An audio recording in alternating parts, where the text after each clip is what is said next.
सिया एक मशहूर मॉडल है। अपनी शादी की बैचलर पार्टी की नशे में धुत वो होटल के एक कमरे में सो जाती है। तभी उसका मंगेतर एक लड़की को चूमते हुए आता है और उसे लगता है कि सिया सो रही है, पर सिया सब सुन लेती है।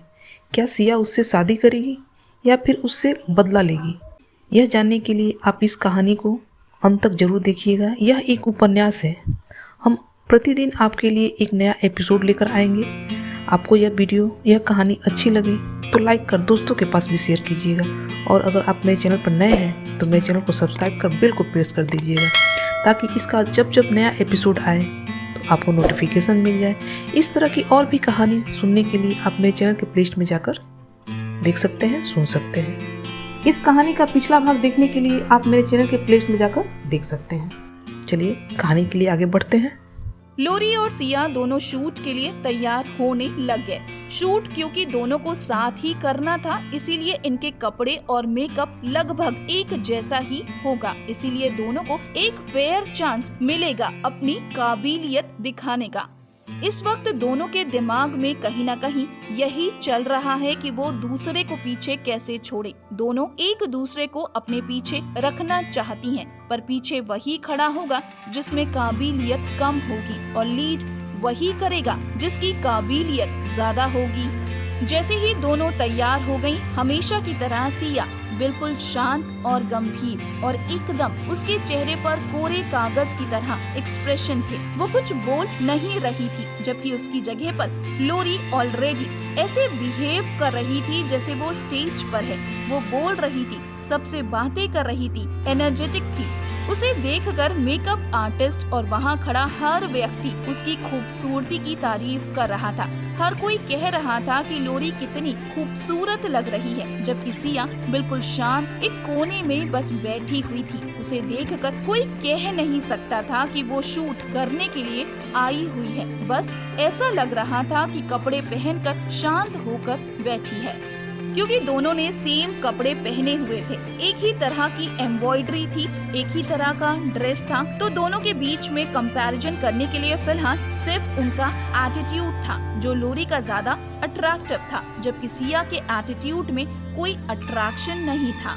तभी एक आर्टिस्ट ने आकर लोरी से कहा, मैम, क्योंकि आप तैयार हो चुकी हैं, इसलिए चलिए आपका पहले सोलो शूट कर लेते हैं। मैगजीन के शूट के अंदर के पन्नों के लिए कुछ सोलो फोटोज भी शूट होने वाली थी। लोरी जैसे ही अपनी सीट से उठी, उसने एक बड़ी ही कॉन्फिडेंट सी स्माइल दी और सिया की ओर इस तरीके से देखा जैसे उसे पता है कि आज के शूट में वही जीतने वाली है और वही सबकी तारीफें बटोरेगी। हालांकि इस वक्त वो सब की तारीफें बटोर भी रही है। हर कोई उसकी तारीफ कर रहा है। इस समय सारे स्टाफ को लोरी से ज्यादा उम्मीद है। उन सभी को लग रहा है कि लोरी ही अच्छा करेगी। जैसे ही लोरी स्टेज में पहुंची, स्टूडियो वीडियो के सेटअप में एक टेबल पर साथ में कुर्सी रखी हुई है और एक ब्लू कलर का पोर्सलिन गुलदस्ता रखा हुआ है। ये बिल्कुल पेंटिंग की तरह सेटअप लग रहा है। लोरी को उस कुर्सी पर बैठकर अपने पोज देने हैं। जैसे ही लोरी स्टेज पर पहुंची, फोटोग्राफर के असिस्टेंट ने जाकर उसके कान में कहा, सुना है ये सुकन्या के टक्कर की मॉडल है, जरूर अच्छी प्रोफेशनल मॉडल होगी, देखते हैं क्या करती है। ये सुनकर फोटोग्राफर की उम्मीदें और ज्यादा बढ़ गईं और उसने बड़े ही आराम से लोरी से कहा, मैम, हम शूट शुरू करते हैं, आप अपने पोज देना स्टार्ट कीजिए। पहले हम थोड़े साइड पोज ले लेते हैं। लोरी को उसके अमेरिकन एक्सेंट की वजह से उसकी बात समझ में नहीं आई। दुभाषी की मदद से बात समझकर उसने पोज देना स्टार्ट कर दिया। उसने अपना पहला पोज दिया, जिसमें वो अपनी कमर पर हाथ रखकर स्कर्ट को पीछे की तरफ कर खड़ी हो गई और उसने अपना सर एकदम पीछे झुका दिया। पर ये किसी खूबसूरत महिला की जगह किसी सिडक्टिव महिला का पोज ज्यादा लग रहा था। फोटोग्राफर को लगा कि शायद लोरी को उसकी बात समझ में नहीं आई है। अभी उसे अपने मोमेंटम को कैच करने में थोड़ा टाइम लगेगा, लेकिन वो कर लेगी। उसने फिर भी कुछ फोटो खींच लिए। फिर उसने लोरी से कहा, ठीक है, अब आप बैठ जाइए, हम थोड़े फोटो सामने से बैठकर ले लेते हैं। इस पोज में लोरी को एक लाल रंग की बास्केट हाथ में लेकर कुर्सी पर बैठना था। लोरी बैठ तो गई, पर अपना क्लीवेज दिखाने के चक्कर में उसने अपनी गर्दन को नीचे झुका दिया, जिससे फोटोग्राफर सिर्फ उसका चौड़ा माथा देख पा रहा था। लोरी ने अपने चेहरे पर बस एक स्माइल चिपका ली थी, इसके अलावा वो कोई एक्सप्रेशन नहीं दे पा रही थी। अब फोटोग्राफर को गुस्सा आने लगा था। उसने असिस्टेंट से कहा, किस गधे ने कहा है ये सुकन्या के टक्कर की मॉडल है, इसको तो कुछ भी नहीं आता। अब फोटोग्राफर को लोरी से कोई उम्मीद नहीं बची थी, वो बस अपने हाथ में लिया हुआ काम पूरा करना चाहता था और उसने वही किया। लोरी को इतनी भी शर्म नहीं थी कि शूट खत्म होने के बाद वो फोटोग्राफर के पास गई और उससे पूछा, कैसा रहा? फोटोग्राफर ने कोई जवाब नहीं दिया, पर उसके असिस्टेंट ने बस मैनर्स की खातिर ये कह दिया, हाँ ठीक था। और लोरी ये सुनकर खुश हो गई और जाने लगी। पीछे से फोटोग्राफर ने बड़े चिढ़े हुए एक्सप्रेशन दिए। फोटोग्राफर ने अपने असिस्टेंट से कहा कि कोई और बाकी है क्या? असिस्टेंट, हाँ सर, एक मॉडल है। असिस्टेंट के बुलाने पर सिया स्टेज की ओर आई और सिया ने बड़े ही प्यार से हल्की मुस्कुराहट के साथ में फोटोग्राफर को नमस्ते किया और स्टेज की ओर जाने लगी।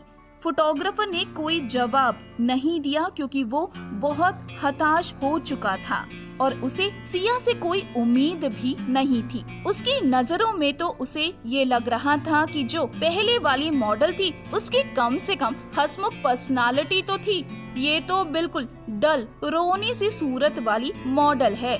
उसे लग रहा था अब ये तो पता नहीं क्या ही करेगी, उसे कोई उम्मीद नहीं थी। फोटोग्राफर हताश हो चुका था। फोटोग्राफर ने सिया को कोई क्लू देना भी जरूरी नहीं समझा क्योंकि उसे कोई उम्मीद नहीं थी। उसे लग रहा था कि बस सिया आए, फोटो खिंचवाए और वो अपना काम खत्म करे और सब कुछ वाइंड अप किया जाए। सिया जैसे ही स्टेज पर आई, फोटोग्राफर ने बस जरा सा पोज का डिस्क्रिप्शन दिया और फोटो खींचने के लिए तैयार हो गया। हालांकि उस फोटो खींचने के लिए सिया को ज्यादा कुछ करने की जरूरत नहीं थी, वो बस जैसी शांत रहती है वैसे ही उसे रहने की जरूरत थी। पर इस फोटो को खिंचवाने के लिए सिया ने अपनी आँखों के साथ बहुत अच्छे से खेला। उसने अपनी आँखों में ऐसे एक्सप्रेशन लाए जैसे वो एक ऐसी औरत है जो किसी अपने के लिए तैयार हुई है, जिसे वो बहुत प्यार करती है पर वो किसी दूसरे के साथ में है। सिया ने इसके लिए अपनी आँखों में जरा से आंसुओं की एक लकीर खींची और उसके साथ में बस थोड़ा सा मल कर आँखों को लाल कर दिया। ये परफेक्ट ओरिएंटल औरत का लुक था जो शर्मीली है, सहनशील है, समझदार है, ताकतवर है और वो सब कुछ है, पर वो प्यार भी करना जानती है। ये देखकर फोटोग्राफर अपनी एक्साइटमेंट को रोक नहीं पाया और उसने जोर से चिल्लाया, परफेक्ट। और इसी तरह से महज 5 मिनट के अंदर सिया ने एक पूरी स्टोरी कंप्लीट कर ली। फोटोग्राफर एक्साइटमेंट से भर चुका था, उसे भी अपनी प्रतिभा दिखाने का मौका मिल रहा था और उसे सिया को ज्यादा समझाने या डायरेक्शन देने की जरूरत नहीं पड़ रही थी। वो सिया को जो भी कहता, सिया सेकंड में उसी तरह के पोज में कन्वर्ट हो जाती और ऐसा लगता जैसे सिया एक्चुअली में वैसी ही है जैसा उसे करने के लिए कहा गया है।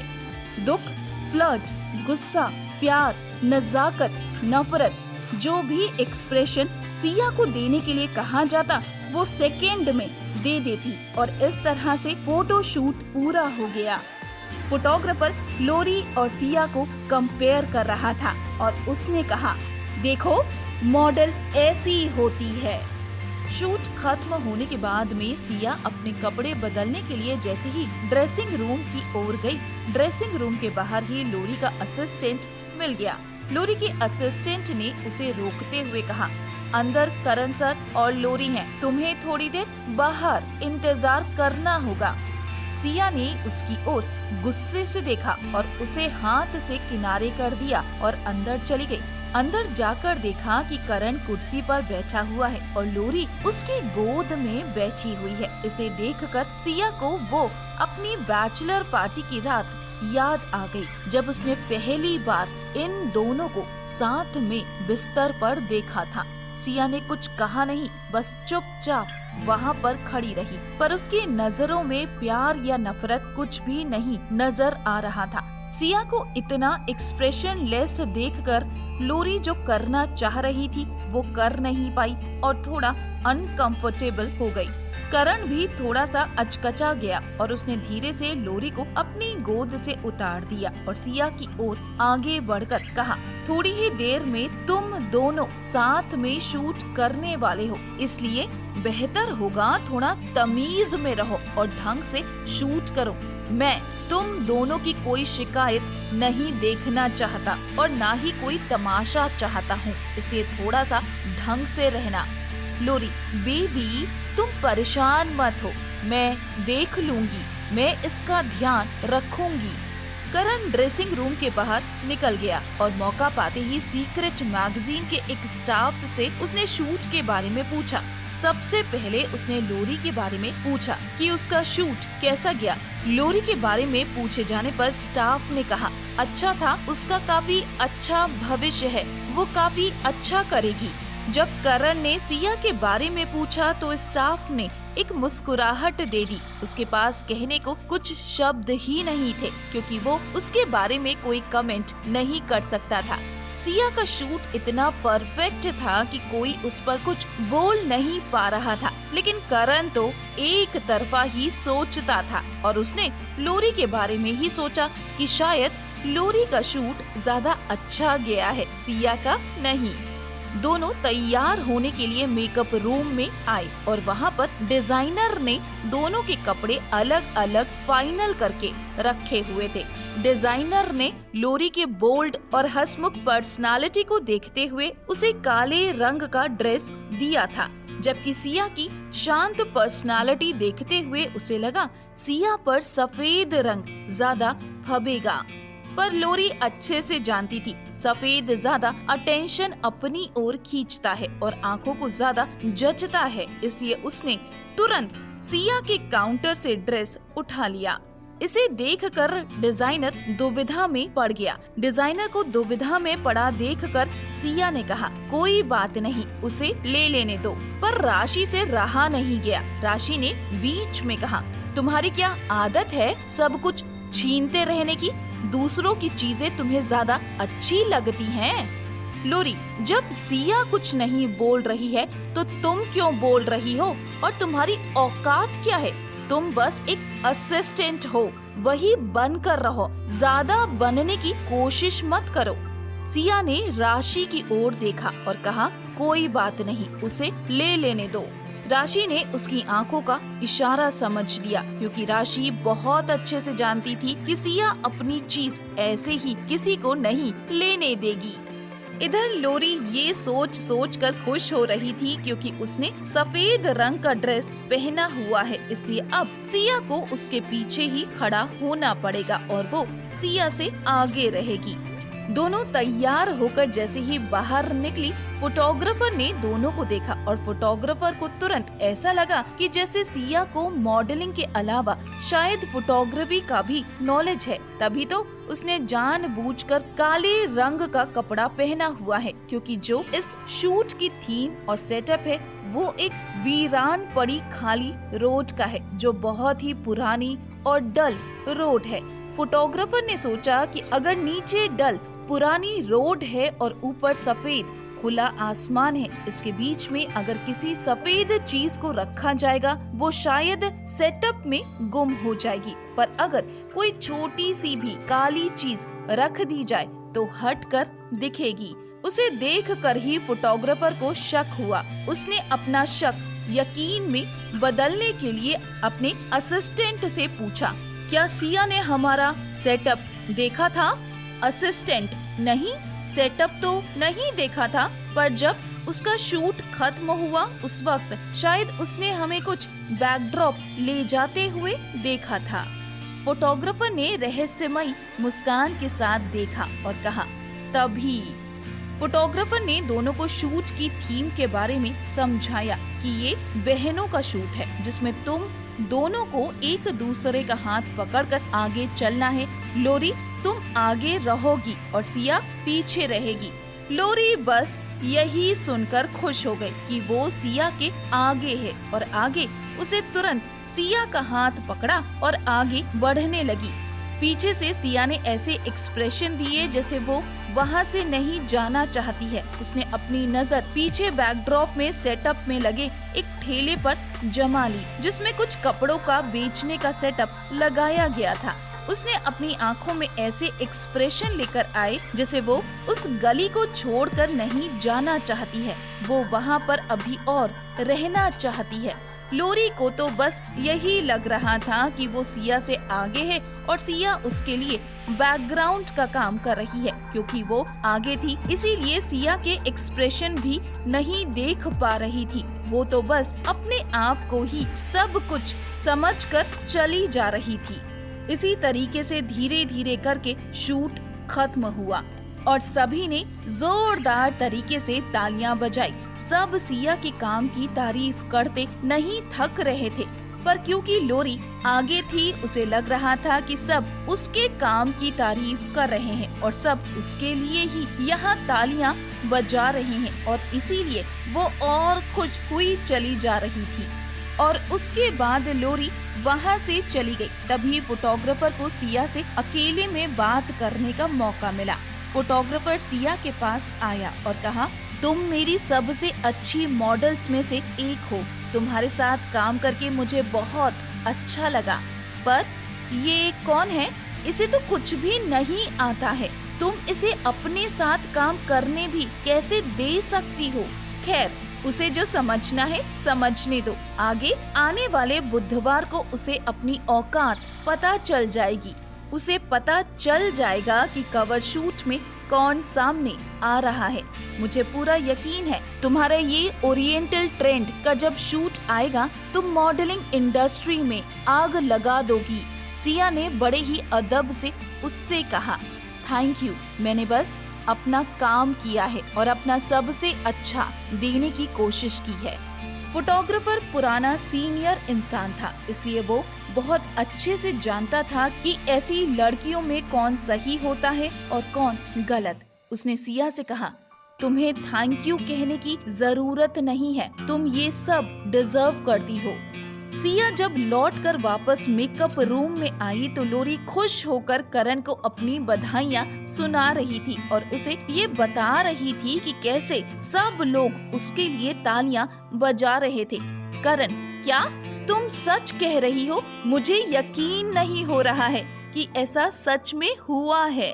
लोरी, बेबी, मैं तुमसे झूठ क्यों बोलूंगी? तुम्हें मेरी बात पर यकीन नहीं है? करण, नहीं, ऐसा नहीं है। तभी सिया वहाँ आकर खड़ी हुई और जैसे ही वो अंदर आई, सीक्रेट मैगजीन का जो स्टाफ मेकअप रूम को साफ कर रहा था उसने सिया को देखकर तालियां बजाना शुरू कर दिया और सब के सब उसे थम्स अप देने लगे। करण ये देखकर कंफ्यूज हो गया कि आखिर यहाँ पर हो क्या रहा है, क्योंकि वहाँ पर सभी जानते थे कि लोरी को अमेरिकन लहजा नहीं आता, तो सबको ये लगा कि शायद करण को भी नहीं आता होगा, इसीलिए वो सब करण के सामने ही बोलने लगे। हमें यकीन नहीं होता कि ये आपके साथ काम करती है। आपसे अच्छी मॉडल हमने आज तक नहीं देखी और इसको तो कुछ आता ही नहीं है और पता नहीं अपने आप को क्या समझती है। उस वक्त भी जब हम आपके लिए शूट पर तालियां बजा रहे थे तो इसे लग रहा था कि हम इसके लिए बजा रहे हैं। करण ये सुनकर आश्चर्य में था, क्योंकि लोरी कुछ और ही कह रही थी और यहाँ सामने जो दिख रहा था वो कुछ और ही था। करण ने लोरी की ओर देखा और कहा, तुम सच कह रही हो ना लोरी? करण, लोरी, हाँ मैं सच कह रही हूँ। करण को समझ नहीं आ रहा था वो किस पर भरोसा करे और किस पर नहीं, पर उसने मन ही मन सोचा कि कोई बात नहीं, कम से कम वो कवर फोटो पर तो आ ही जाएगी और इसकी वजह से उसे टॉप 10 मॉडल कंपटीशन में मदद मिलेगी। अभी इन लोगों का डिस्कशन खत्म हुआ ही था कि राशि बाहर से कूदते हुए आई और उसने सिया की ओर देखकर कहा कि सब बाहर से बातें कर रहे हैं कि लोरी सिर्फ एक रिझाने वाली औरत ही लग रही थी, इससे ज्यादा कुछ नहीं। ये सुनकर लोरी को बहुत गुस्सा आया। उसने राशि की ओर मारने के लिए हाथ उठाया, पर बीच में ही लोरी का हाथ सिया ने पकड़ लिया और उसकी कलाई जोर से मोड़ते हुए कहा, तुम करना क्या चाह रही थी? लोरी, अगर हिम्मत है तो इसको बोलो, दोबारा अपनी बात दोहरा कर दिखाए। सिया, मैं तुम्हारी फालतू की बकवास में पड़ना नहीं चाहती। लोरी, तुमने कपड़े ही ऐसे पहने थे कि तुम्हें मेरे पीछे खड़ा होना पड़ा, इससे तुम्हें रोने की क्या जरूरत है? अगर तुम्हारा शूट अच्छा नहीं हुआ तो तुम फालतू मुझे उसके लिए क्यों इल्जाम लगा रही हो? राशि, सिया को ऐसे कपड़े इसलिए पहनने पड़े क्योंकि उसके असली कपड़े तुमने छीन लिए थे। लोरी फिर से गुस्से में राशि की ओर बढ़ी और सिया ने बीच में आते हुए कहा, मैं फालतू की बहस में नहीं पड़ना चाहती हूँ। जो भी होगा वो आने वाले बुधवार को पता चल ही जाएगा, तो इसके लिए अब इस बहस को यहीं पर खत्म करो। लोरी, हाँ, बुधवार को तो सब कुछ पता चल ही जाएगा और तुम्हें भी अपनी औकात पता चल जाएगी। ये कहते हुए लोरी ने जोर से मेकअप टेबल पर रखा हुआ सारा सामान जमीन पर फेंक दिया, जिससे मेकअप की एक शीशी टूट गई और सिया के पैरों में कुछ टुकड़े चुभ गए, जिसे देखते ही राशि जोर से चिल्ला पड़ी, तुम्हें पता है कितने महंगे पैर हैं ये? अभी इसी वक्त सिया से माफी मांगो। लोरी, मैं और माफी मांगू, वो भी सिया से? तुम सपना देख रही हो?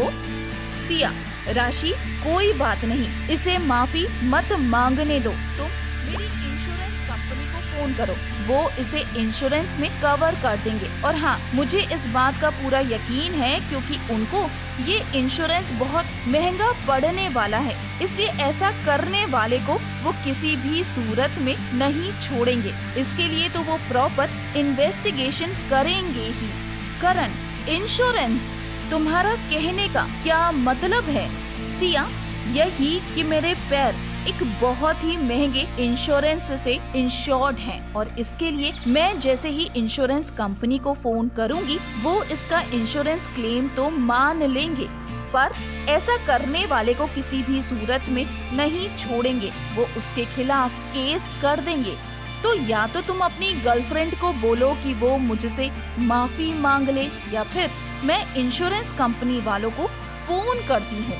करण, मुझे नहीं पता था कि तुम इस हद तक गिर सकती हो।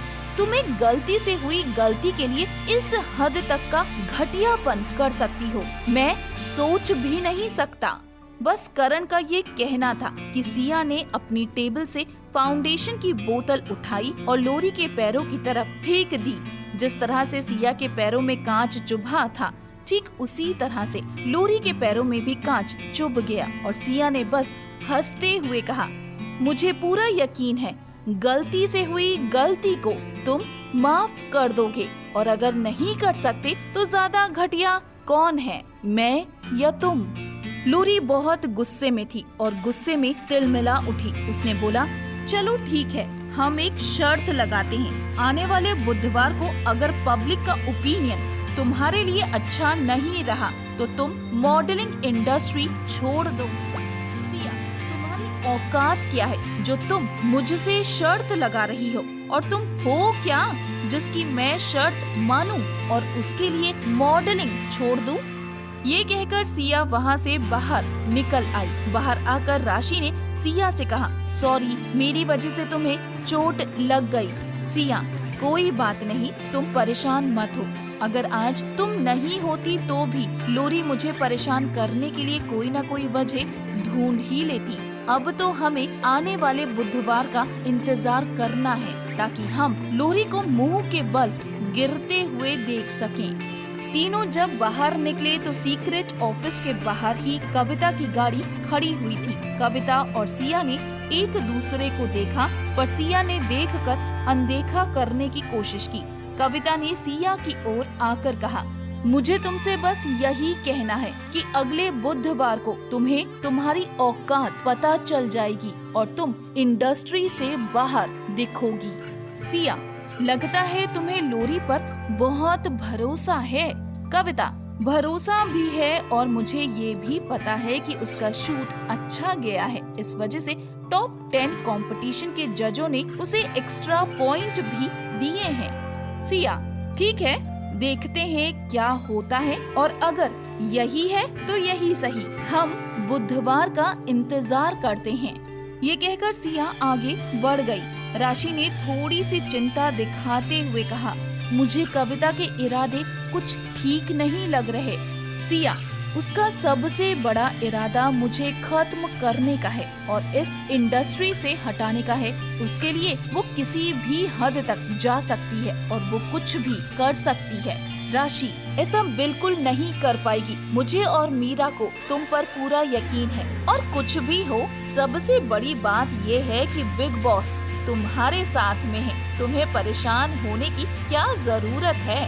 राजवीर का नाम सुनकर सिया को याद आया कि राजवीर उसे लेने आने वाला था। उसने अपना मोबाइल निकाला और राजवीर को फोन लगाया। जैसे ही सिया ने हेलो बोला, सामने से एक हंसती हुई आवाज आई और उसमें राजवीर ने कहा, पीछे मुड़ो। सिया ने जैसे ही पीछे मुड़कर देखा, लिमोजिन कार से टिका हुआ राजवीर खड़े होकर उसका इंतजार कर रहा था। सिया का दिल जोर से धड़क गया। उसे लगा ये तो एक राजा जैसा इंसान है जिसके साथ पूरी फौज चलनी चाहिए, और कहाँ ये सिया के लिए अकेला पेड़ के नीचे खड़ा उसका इंतजार कर रहा है। राजवीर को देखकर सिया को लगा कि क्यों इन घटिया लोगों के लिए वो राजवीर को इंतजार करा रही है। राजवीर से जिस दिन से उसकी शादी हुई है, राजवीर ने उसकी हर गलती को, हर परेशानी को अपना समझा और उसका साथ दिया। उसके बाद भी क्या राजवीर को इंतजार कराना ठीक है? जैसे ही सिया राजवीर के पास पहुंची, सिया के पैरों पर राजवीर की नजर गई और वो गुस्से से आग बबूला हो उठा और गुस्से में उसने कहा, ये सब राशि राजवीर को सब कुछ बताने वाली थी कि सिया ने बीच में ही रोकते हुए कहा, राजवीर घर चली, मुझे आपसे कुछ बात करनी है। हालांकि राजवीर को ये समझने में देर नहीं लगी कि हुआ क्या है। उसने राशि की ओर देखा और राशि की शक्ल देखकर वो सब कुछ समझ लिया। इसका हर जाना तो उन लोगों को भुगतना ही पड़ेगा, पर अभी कुछ नहीं। अभी वो सुनना चाहता है कि सिया क्या कहने वाली है। दोनों घर पहुँचे। राजवीर ने सिया को अपनी बाहों में लिया और गोद में उठाकर अपने बेडरूम तक ले गया। इस वक्त बेडरूम में सिर्फ दोनों अकेले हैं। उसने मेड को बोला कि फर्स्ट एड बॉक्स ला कर दे। फर्स्ट एड बॉक्स अपने हाथों में लेकर वो जमीन पर ही बैठ गया और सिया के पैरों पर दवाई लगाने लगा। सिया को राजवीर को इस तरह जमीन पर उसके लिए परेशान बैठा देखकर सिया के दिल में कुछ हो रहा था। वो राजवीर को बार बार कुछ कहना चाह रही थी पर रुक रही थी। उसकी जुबान लड़खड़ा रही थी। फिर भी उसने हिम्मत जुटाकर कहा, राजवीर आई लव यू, पर अब मैं पूरी तरह से तुम्हें पाना चाहती हूँ। मैं आज जो भी हूँ वो तुम्हारी वजह से हूँ, सिर्फ और सिर्फ तुम्हारे लिए हूँ। अब लोरी और करण को साथ में देखकर मेरा दिल नहीं दुखता। इससे मुझे समझ आ चुका है कि मेरा अब मेरे अतीत से कोई रिश्ता नहीं बचा है। बस ये सुनने की देरी थी कि राजवीर सिया के ऊपर आ गया और उसे जोर से किस करने लगा। सिया ने भी उसे बराबरी से किस करना शुरू कर दिया। थोड़ी देर में दोनों के कपड़े उतर चुके थे। हालांकि दोनों अपनी शादी की रात भी इस हद तक जा चुके थे, पर फिर भी सिया नर्वस थी क्योंकि उसने पहले ऐसा कुछ कभी किया नहीं था और उससे ज्यादा उसे शादी की रात वाला दर्द याद आ गया। अभी राजवीर आगे बढ़ा ही था कि सिया ने अपनी आंखें बंद कर ली। वो बस राजवीर की होना चाहती थी। इस वक्त ना वो अपना दर्द याद रखना चाहती थी, ना ही कोई और चीज। सिर्फ असली में सच में राजवीर की पत्नी बनना चाहती थी। राजवीर और वो एक हो जाएं, बस यही चाहती थी। राजवीर ने सिया से पूछा, तुम्हारा अभी आगे भी कोई शूट है? सिया, मुझे नहीं पता, मुझे मीरा से पूछना पड़ेगा। राजवीर, ठीक है, नहीं है तो कोई बात नहीं, उसको बोल दो आगे तुम्हारे लिए कोई भी अरेंज ना करे। मैं अगले 3 दिनों तक तुम्हें बिस्तर से उठने नहीं दूंगा। सिया, अच्छा, और तुम्हारे काम का क्या? राजवीर, मेरा सबसे जरूरी काम इस वक्त मेरे सामने है। ये कहकर राजवीर ने कॉन्डम उठाने के लिए उठा। उसने जैसे ही कॉन्डम लिया, सिया ने सबसे पहले उसकी तरफ ऐसे देखा कि आखिर कॉन्डम यहाँ पर क्या कर रहा है। सिया की नजरों से बात समझते हुए राजवीर ने सफाई दी, हम शादीशुदा हैं और मेरे पास ये सब कुछ होना चाहिए। ऐसा नहीं है कि मैंने पहले ऐसे कभी रखा है, पर हाँ, मैं जब से हमारी शादी हुई है तब से लेकर घूम रहा हूँ, क्योंकि मैं इस पल का इंतजार कर रहा था। सिया का पहली बार स्पेशल हो और उसे जिंदगी भर याद रहे। राजवीर बस यही चाहता था और वही हुआ भी। सिया और राजवीर रात में दोनों थक कर सो गए और सुबह जब सिया की आंख खुली तो वो राजवीर की बाहों में सो रही थी। आंख खोलते ही और राजवीर का चेहरा उसके सामने आया। राजवीर ने मुस्कुराते हुए कहा, गुड मॉर्निंग मिसेस ओबेरॉय। आज सिया के चेहरे पर एक अजीब सी तसल्ली, एक अजीब सा सुकून था। जिस इंसान को उसने ऐसे ही अपना पति बना लिया था, आज वो पूरी तरह से उसकी हो गई थी। आज सिया के चेहरे पर एक अजीब सी तसल्ली, एक अजीब सा सुकून था। जिस इंसान को उसने ऐसे ही अपना पति बना लिया था, आज वो पूरी तरह से उसकी हो गई थी। लेकिन जैसा कि राजवीर वो सिर्फ एक दूसरे के साथ रहेंगे, वैसा हो नहीं पाया। सुबह भागते हुए मीरा कमरे में आई और उसने बताया कि सीक्रेट मैगजीन वालों के यहाँ से डायना का फोन आया था और डायना ने सारे के सारे स्टार किंग के लोगों को एक लंच के लिए बुलाया है। सिया काम के लिए कभी भी ना नहीं कह सकती थी और खास तौर पर मैगजीन रिलीज के एक दिन पहले तो बिल्कुल नहीं। वो तैयार होकर जैसे ही सीक्रेट मैगजीन के ऑफिस में पहुंची, वहाँ पर आज करण और लोरी ने उसे परेशान और इमोशनली टॉर्चर करने के लिए एक और तरीका सोच रखा था।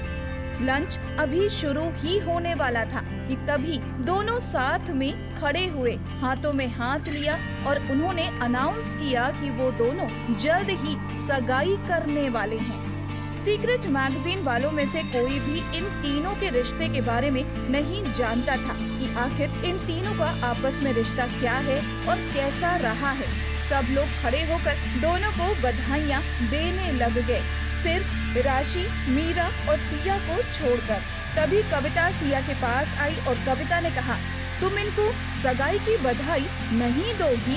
मुझे पता है पहले तुम करण की मंगेतर थी, पर अब लोरी है। इस वक्त तुम्हें तो बुरा लग ही रहा होगा और तुम अपने अलावा किसी और को बधाइयाँ दे भी नहीं सकती। तुमसे ऐसी उम्मीद करना ही फालतू है, पर तुम्हें थोड़ा अपना दिल और दिमाग खुला रखना होगा। ये एंटरटेनमेंट इंडस्ट्री है, यहाँ पर लोगों के रिश्ते टूट भी जाते हैं और उन्हीं के सामने दूसरे के साथ जुड़ भी जाते हैं और फिर उन्हीं लोगों को साथ में काम भी करना पड़ता है। तुम्हें थोड़ा और अपना दिल बड़ा करना होगा। सिया ने अपना चेहरा बिल्कुल शांत रखते हुए कविता से पूछा, इनकी सगाई कब है? कविता, जैसे ही मैगजीन हिट हो जाएगी हम इनकी सगाई करवा देंगे। दरअसल कविता और करण अभी भी इंडिया में लोरी को प्रमोट करने में लगे हुए थे। वो रोज उसके लिए आर्टिकल छपवा रहे थे और इस तरीके से लोरी के साथ साथ सीक्रेट मैगजीन पहले ही फेमस हो चुकी थी। सिया ने कहा, अच्छा ऐसी बात है, ठीक है, एडवांस में बधाइयाँ। ये शब्द लोरी को दिल से निकले हुए नहीं लगे और उसने सिया की ओर देखते हुए कहा, रहने तो सिया, जब तक दिल से ना निकले बधाई नहीं देनी चाहिए। मैं तो अच्छे से जानती हूँ तुम मुझे और करण को कभी भी साथ नहीं देखना चाहती हो और तुम मुझसे नफरत करती हो। सिया, अच्छा तो प्लीज अब ये मत कहना कि मुझे तुम्हें पसंद करना होगा। मेरी ऐसी कोई मजबूरी नहीं है।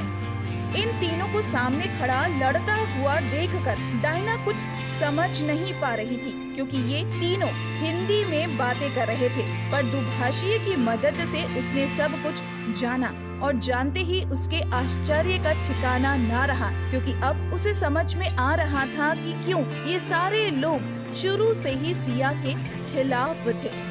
डायना इंडस्ट्री के इस तरीके से बखूबी परिचित थी। वो अच्छे से जानती थी कि यहाँ पर ऐसे ही रिश्ते कभी भी बन जाते हैं और किसी से भी बनकर टूट जाते हैं। पर उसे सिया के काम और उसकी काबिलियत पर भरोसा था। वो अच्छे से सब कुछ देख भी चुकी थी। उसने सिया की ओर एक मतलब भरी नजर से देखा, जैसे उसे आंखों ही आंखों में इशारा कर रही हो कि तुम परेशान मत हो, लोरी की औकात मुझे पता है। पर सबसे ज्यादा आश्चर्य डायना को ये सोच कर हो रहा था कि क्या लोरी की काबिलियत किस हद तक है ये स्टार किंग वाले नहीं जानते। लेकिन डायना ने बीच में बोलना ठीक नहीं समझा और लंच के बाद वहाँ से चली गई। लंच के बाद जब वहाँ से सारे लोग चले गए तो सीक्रेट मैगजीन के थोड़े बहुत ही स्टाफ मौजूद था। बाकी सारे लोग स्टार किंग के थे। लोरी ने मौका देखकर सिया पर फिर से बातों से हमला करना शुरू कर दिया और उसकी ओर देखकर कहा, अब तो तुम्हें पता चल ही जाएगा कि तुम्हारी औकात क्या है। तुम्हें क्या लगता है हाफ इंडिपेंडेंट कॉन्ट्रैक्ट लेकर तुम बहुत कुछ कर पाओगी? ये मत भूलो कि तुम स्टार किंग के बिना कुछ भी नहीं हो। अगर अपनी औकात में रहोगी तो करण आगे भी तुम्हारे लिए काम देखता रहेगा, वरना तुम्हारी कोई औकात न थी न रहेगी। और रही मेरी बात, तो अब करण और सुपर मॉडल का टाइटल दोनों मेरे हैं। दोनों की बात को बीच में ही रोकते हुए करण ने लोरी से कहा, कोई बात नहीं बेबी, बैठ जाओ, हम बैठकर आराम से बात करते हैं। और सिया की ओर देखकर कहा, तुम्हें कुछ समझ आया? सिया, हाँ बिल्कुल, मैं समझ चुकी हूँ कि जैसे ही मैगजीन रिलीज होगी लोरी की पॉपुलैरिटी और बढ़ जाएगी और सुपर मॉडल का टाइटल तो लोरी का ही है। सिया के मुंह से ये शब्द सुनना लोरी के लिए किसी आश्चर्य से कम नहीं था, पर उसे लग रहा था कि सिया सच में उसकी तारीफ कर रही है और वो इस पर खुश हो रही थी। लोरी, तभी तो तुम्हें कह रही हूँ कि अपनी औकात में रहो। अगर स्टार किंग कंपनी तुम्हें बना सकती है तो तुम्हें कुचल भी सकती है। तुम्हें सबसे पहले इस कंपनी की जरूरत है और उससे ज्यादा मेरी बातों को समझने की जरूरत है। सिया, तो ठीक है ना, हम मैगजीन रिलीज होने का इंतजार कर लेते हैं, उसमें अब वक्त ही कितना बचा है।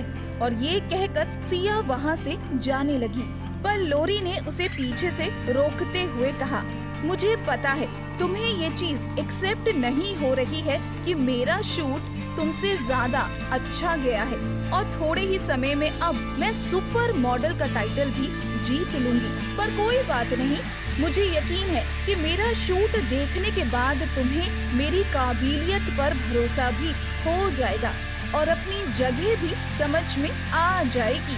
सिया, बिल्कुल, मेरा ये पूरा ट्रिप तुम्हारी बकवास सुनते हुए ही तो गया है। करण, अगर इतनी तकलीफ हो रही है तो तुम यहाँ से जा सकती हो, तुम्हें रोका किसने है? सिया, बिल्कुल, मुझे ऐसा करने में बहुत खुशी होगी। करण को ये लग रहा था कि सिया लोरी और करण की एंगेजमेंट को बर्दाश्त नहीं कर पा रही है, इसलिए वहाँ से नजरें चुराकर भागना चाहती है। सिया बाहर निकल गई। कविता ने करण से कहा, हम इसे इस तरीके से नहीं जाने दे सकते। करण, परेशान मत हो दीदी, मुझे पता है इसका क्या करना है। मैंने इन सब की वापसी का इंतजाम कर दिया है। और करण ने अपने ऑफिस में स्टेटमेंट तैयार करने के लिए कह दिया। कि अमेरिका में बुरी तरह से हारने के बाद सिया देश वापस लौटी। इस तरीके से उसने एक स्टेटमेंट रिलीज करने की पहले से ही तैयारी कर ली। सिया जैसे ही बाहर निकली उसने देखा डायना का असिस्टेंट कार के पास उसका वेट कर रहा है। वो जैसे ही कार के पास पहुंची, डायना ने उससे कहा, मैंने तुम्हारे शूट के कुछ फोटोज और भी एजेंसीज को फॉरवर्ड किए थे, जिसमें से एक फ्रेंच मेकअप ब्रांड है। उसने तुम्हारे साथ काम करने में बहुत इंटरेस्ट दिखाया है। हम ये देख ही चुके हैं कि तुम्हारी कंपनी तुम्हारे साथ कैसा व्यवहार करती है। मैं नहीं चाहती कि तुम्हारे जैसी अच्छी प्रतिभा बर्बाद हो जाए और इन लोगों की बलि चढ़ जाए। इसीलिए कह रही हूँ, ये फ्रेंच मेकअप ब्रांड बहुत अच्छा ब्रांड है और उसके साथ साथ अभी तो एशिया मार्केट में लॉन्च भी नहीं हुआ है। वो एशियन मार्केट के लिए तुम्हें अपना ब्रांड एम्बेसडर बनाना चाहते हैं। सीक्रेट मैगजीन के साथ में उनके कुछ प्रोडक्ट यहाँ पर लॉन्च हो रहे हैं। सिया ने फाइल की इंफॉर्मेशन पर एक नजर डाली, जिसमें जिस ब्रांड का नाम लिखा था वो ISN और ये काफी पुराना, तकरीबन 100 साल पुराना मेकअप ब्रांड है। और सबसे बड़ी बात, अब तक ये ब्रांड एशिया में अवेलेबल नहीं था। पर अगर सिया हाँ बोलती है तो सिया एशिया में पहली ब्रांड एम्बेसडर होगी। Siya, thank you so much Diana, पर क्या तुम्हें यकीन है कि मैं ये कर पाऊंगी? डायना, मुझे पूरा यकीन है कि तुम ही ये कर सकती हो। तुम्हें पता है, मुझे तुम्हारे बारे में सबसे अच्छी बात ये लगती है कि तुम बिल्कुल शांत हो।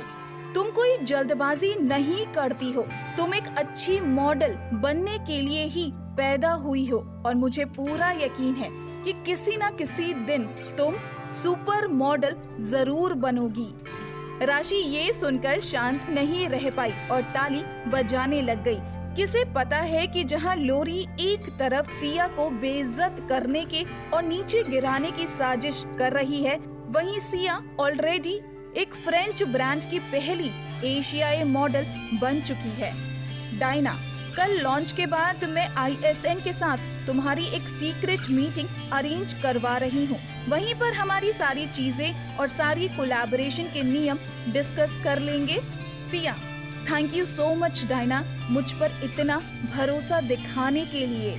डायना, तुम्हें थैंक यू बोलने की जरूरत नहीं है, हम सब एक दूसरे की मदद कर रहे हैं। और ये कहते हुए डायना ने प्यार से सिया को गले लगा लिया।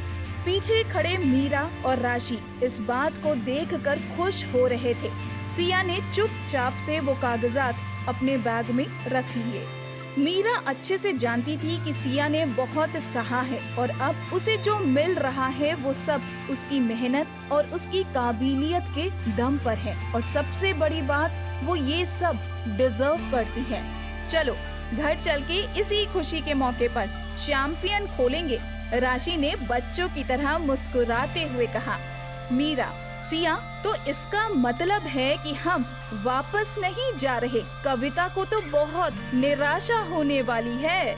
सिया, हाँ, उसने तो मेरे स्वागत के लिए वहाँ पर आर्टिकल तैयार कर रखा है और उसने वहाँ पर मेरे खिलाफ अच्छी खासी तैयारी कर रखी है।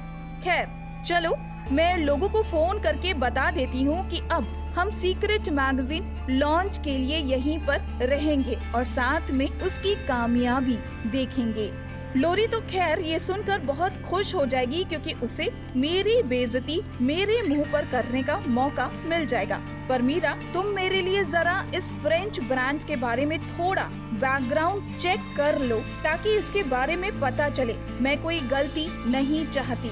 मीरा, तुम कभी भी कोई भी गलती कर ही नहीं सकती।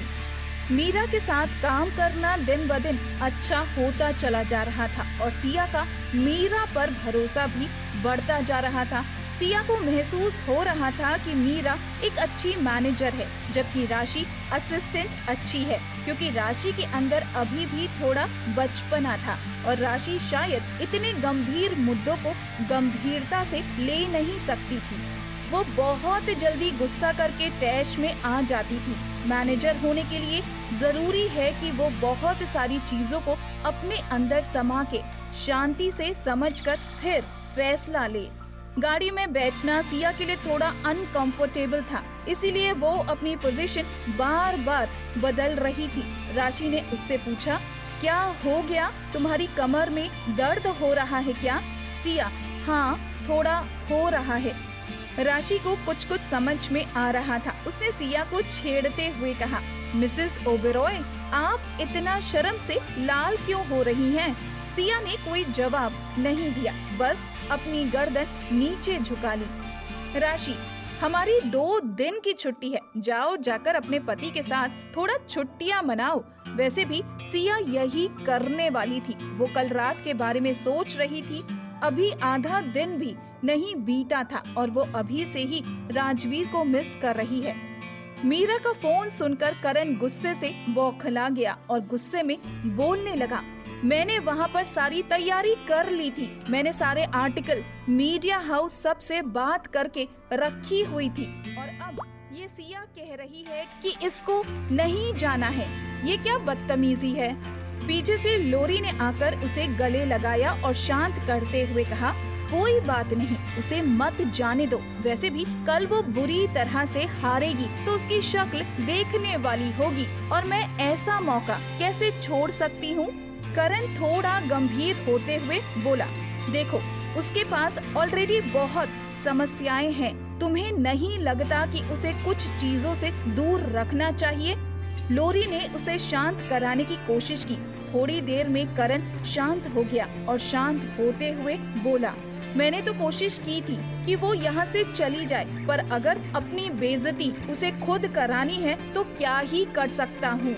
इधर आईएसएन के साथ सिया की मीटिंग बहुत अच्छी गई और सारी बातें फाइनल हो गई और ये कॉन्ट्रैक्ट भी फाइनलाइज हो चुका था। सिया अच्छे से जानती थी कि स्टार किंग के बोर्ड ऑफ डायरेक्टर्स इस कॉन्ट्रैक्ट के लिए मना नहीं करेंगे, क्योंकि कॉन्ट्रैक्ट है ही इतना अच्छा। जैसे ही मैगजीन रिलीज हुई, लोग आपस में मैगजीन के बारे में बात करने लग गए। तुमने सीक्रेट मैगजीन खरीदी? मैं तो हालांकि रॉयल मैगजीन खरीदने गया था, लेकिन सीक्रेट मैगजीन का कवर देखने के बाद खुद को खरीदने से रोक नहीं पाया। मार्केट में कोई 2 आपस में बात कर रहे थे। तुमने सीक्रेट मैगजीन का नया एडिशन देखा? दूसरा, नहीं मैंने नहीं देखा। पहला, अरे देखो मैं तो रॉयल मैगजीन लेने ही गया था, पर मैं सीक्रेट मैगजीन ले आया। दूसरा, तुमने अपना पैसा क्यों बर्बाद किया? सीक्रेट वालों को कोई फैशन सेंस नहीं है और वो कुछ भी ढंग का नहीं छापते हैं। अब तो तुमने अपना पैसा बर्बाद ही कर लिया है। पहला, अरे नहीं, इस बार मैगजीन बहुत धांसू है और इस बार तो कमाल ही कर दिया है इन लोगों ने। एक बार देखो तो सही, अगर नहीं देखोगे तो पछताओगे। मेरे हिसाब से तुम्हें देखना चाहिए। मैगजीन रिलीज होते ही सबसे ज्यादा लोग ओरिएंटल ट्रेंड सीक्रेट और ओरिएंटल ब्यूटी सिया सर्च कर रहे थे। सर्च इंजन पर ये सबसे ज्यादा टॉप पर था। कविता ने इंटरनेट पर देखने की कोशिश की, पर उसे यही चीजें दिख रही थी। वो चाहे कुछ भी ढूंढ ले, उसे कहीं पर भी लोरी का जिक्र नहीं मिल रहा था।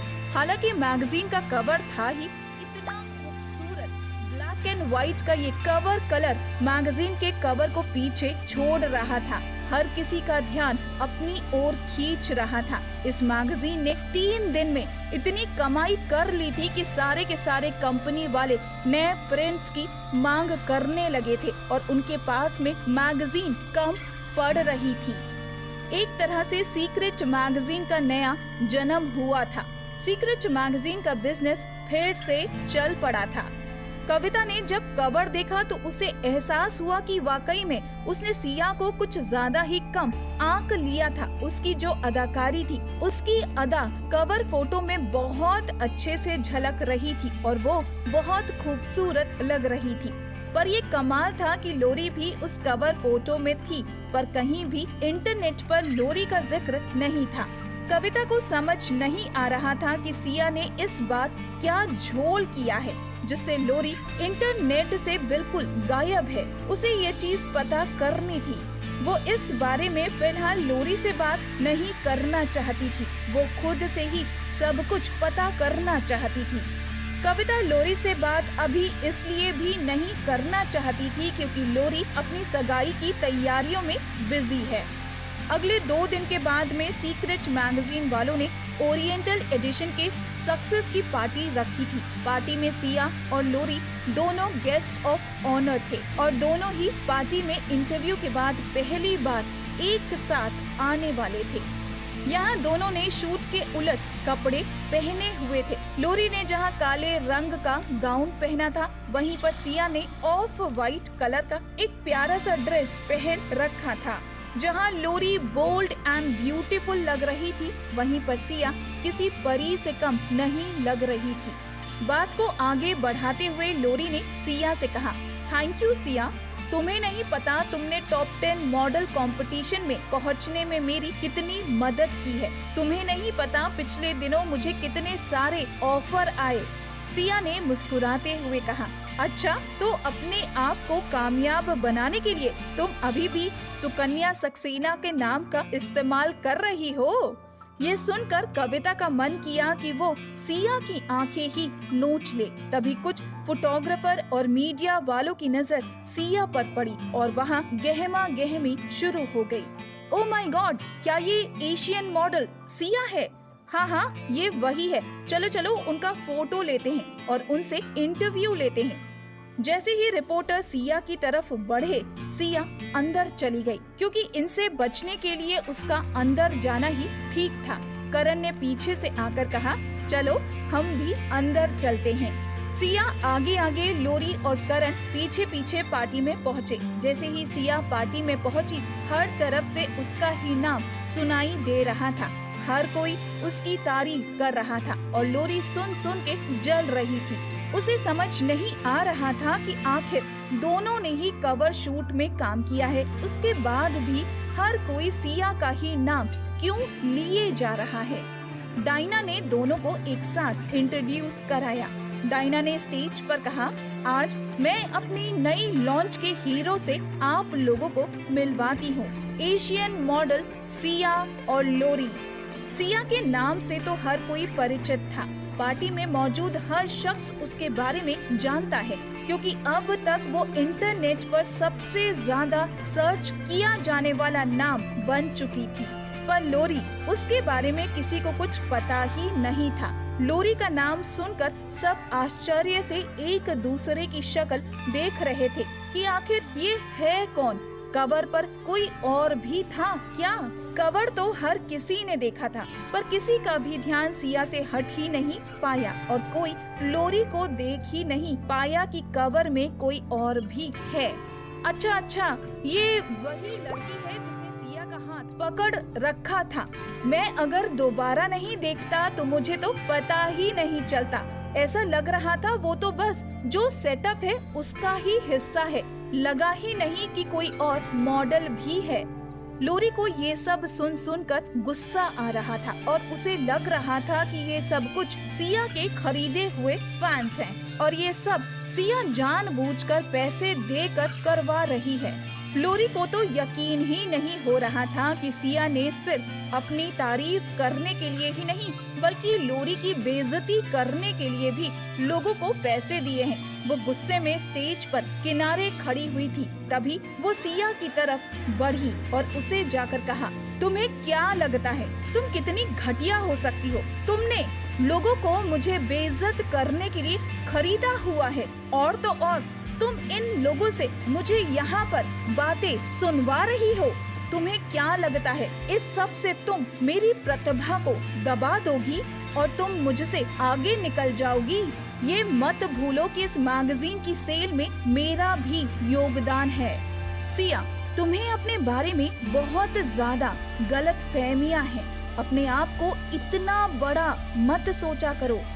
गुस्से में लोरी न्यूज रिपोर्टर्स की तरफ मुड़ी और उसने कहा, तुम लोगों को कितने में खरीदा है सिया ने? मुझे बताओ जरा, तुम्हारी कीमत क्या है? वैसे तो डायना को इन दोनों की बातें समझ में नहीं आ रही थी, पर दुभाषिए की मदद से उसने जानने की कोशिश की और जब उसे बात समझ में आई तो डायना का गुस्सा आसमान के पार था। वो लोरी के पास गई और उसे एक किनारे ले जाते हुए बोली, मैंने तुम्हें यहाँ अच्छी नीयत से बुलाया था, पर तुम्हारी हिम्मत कैसे हुई कि तुम यहाँ पर रिपोर्टरों की बेइज्जती कर रही हो, कुछ भी बोले जा रही हो उनको, और यही तुम्हारा प्रोफेशनलिज्म है? तुम्हें ऐसे बड़े इवेंट में, ऐसे पब्लिक के बीच में क्या बोलना चाहिए, क्या नहीं, इतनी भी तमीज नहीं है?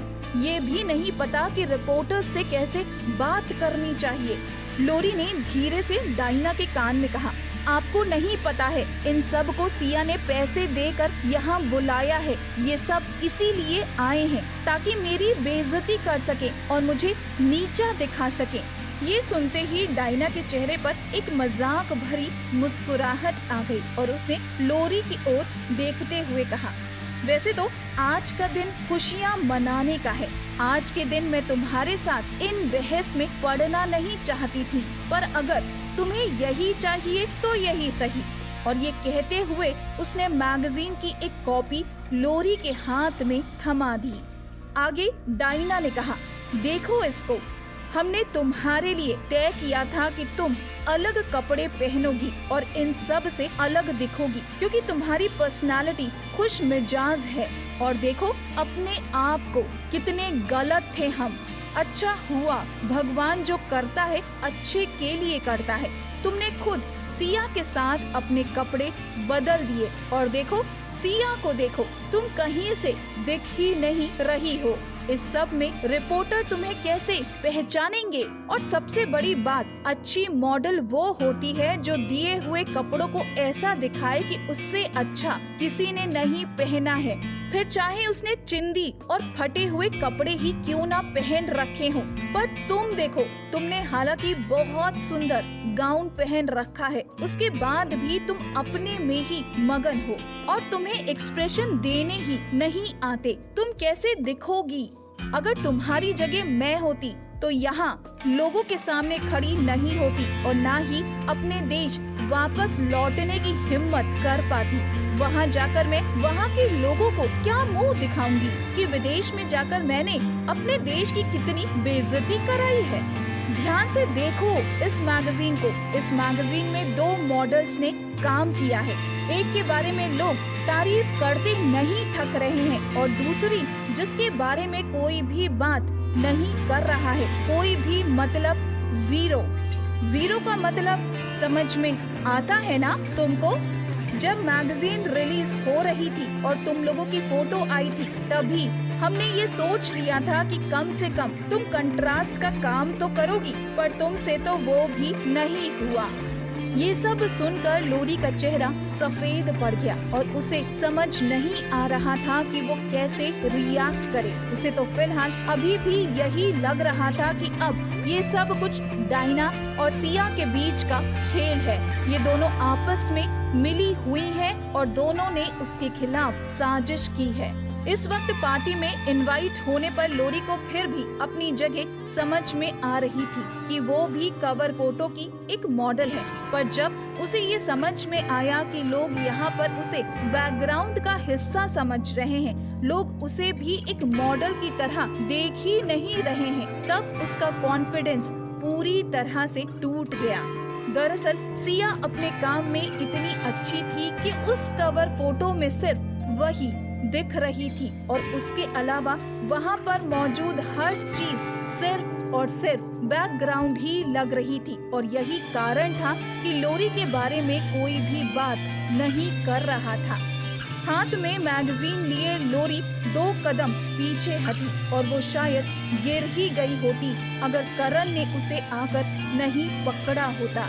आगे बढ़कर डायना ने कहा, मैंने सुना है तुम्हारे देश में एक आर्टिकल छपा था जिसमें लोगों ने तुम्हें और सुकन्या सक्सेना को एक जैसा बताया था। लोगों का कहना था कि तुम और सुकन्या सक्सेना एक जैसे बराबरी के मॉडल हो, पर आज मुझे तुम्हें देखकर ये समझ में आ गया कि तुम्हारे यहाँ पर आर्टिकल खरीदे जा सकते हैं। लोरी को तो ऐसा लग रहा था जैसे उसके ऊपर बिजली गिर गई हो।